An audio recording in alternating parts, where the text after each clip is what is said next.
बिस्मिल्लाहिर्रहमानिर्रहीम। अस्सलाम वालेकुम दोस्तों, वाइट मटन की रेसिपी आज हम आपके साथ शेयर करेंगे।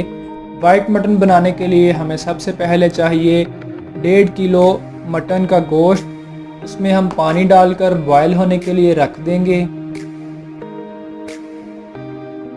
पानी के अंदर 1 चम्मच जो है वो 1 टीस्पून नमक भी शामिल करेंगे।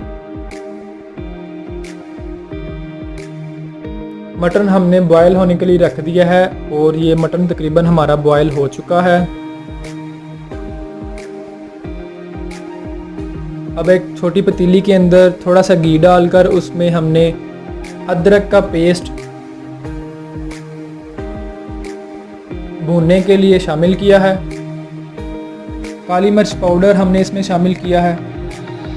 इसको अच्छी तरह से इसकी भुनाई कर लेंगे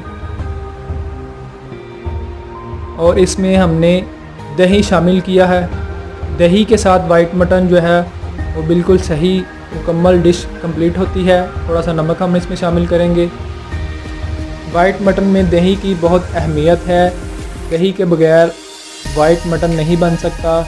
और इसमें सुरख मिर्च या हल्दी पाउडर इसमें शामिल नहीं करते, सफ़ेद मिर्च ही सिर्फ इसमें शामिल करते हैं। थोड़ा सा दही और डालेंगे इसके अंदर। इसको अच्छी तरह से भून लेंगे। कोई प्याज हमने इसके अंदर शामिल नहीं किया, कोई एक्स्ट्रा चीज़ इसमें शामिल नहीं करेंगे। सिर्फ लहसुन, सफ़ेद मिर्च, दही और नमक इसमें शामिल करके इसको हमने अच्छी तरह से भून लिया है। और अब हमने इसमें बॉयल हुआ मटन इसमें शामिल कर दिया है। वाइट मटन की रेसिपी में क्रीम और घी की बहुत अहमियत है। देसी घी अगर आप इस्तेमाल करें तो बहुत ही जायकेदार ये बनेगा। अब तीसरी दफ़ा हम इसमें दही शामिल कर रहे हैं। आप देख सकते हैं बिल्कुल वाइट कलर नज़र आ रहा है आपको। दही की वजह से ये सफ़ेद रंग है। अगर आप हल्दी या सुरख मिर्च पाउडर इसमें शामिल करेंगे तो उसका रंग ख़राब हो जाएगा, ये वाइट मटन नहीं रहेगा।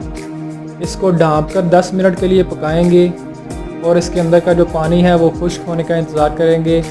पानी तकरीबन आधा रह गया है और ये बहुत जल्द, अब इसको आंच हल्की कर देंगे।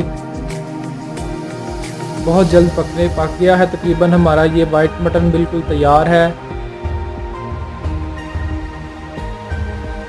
बोल के अंदर हमने इसको गार्निशिंग करके पेश किया है। वाइट मटन की रेसिपी घर पर बनाने के लिए हमारी इस वीडियो को स्टेप बाय स्टेप फॉलो करें और इस वीडियो को लाइक करें। Thanks for watching this video.